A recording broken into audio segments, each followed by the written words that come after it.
আসসালামু আলাইকুম সবাইকে, চলে এলাম আরেকটি নতুন ভিডিও নিয়ে। আজকে আমি করে দেখাবো কচুর শাক ভাজির একটা রেসিপি। আর এই কচুর শাকটা কিন্তু আমাদের শরীরের আয়রনের ঘাটতি পূরণে অনেক হেল্পফুল। তো আমি প্রথমেই কচুর শাকটাকে ভালো করে ধুয়ে একটু ভাপ দিয়ে নিয়েছি।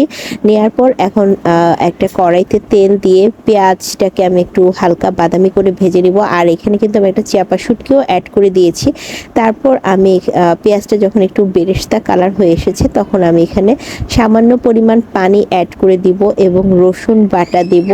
দেওয়ার পর সামান্য পরিমাণ লাল মরিচের গুঁড়ো, ধনে গুঁড়ো, হলুদের গুঁড়ো দিয়ে মশলাটাকে খুব ভালো করে আমি কষিয়ে নেব। নেওয়ার পর আমি আগে থেকে ভিজিয়ে রাখা মসুরির ডাল আমি এখানে অ্যাড করে দিব।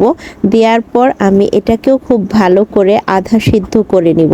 যখনই দেখব মসুরির ডালটা আমার আধা সিদ্ধ হয়ে এসেছে, এখন আমি যে শাকটা পানি ঝরিয়ে রেখেছিলাম সেই শাকটাও আমি এখানে অ্যাড করে দিয়েছি। দেওয়ার পর আমি একটু ঝালের জন্যে 3টা কাঁচামরিচ দিয়েছি।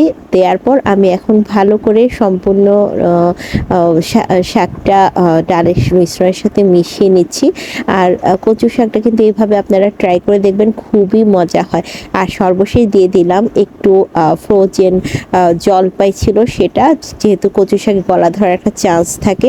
তো ধন্যবাদ সবাইকে, আসসালামু আলাইকুম।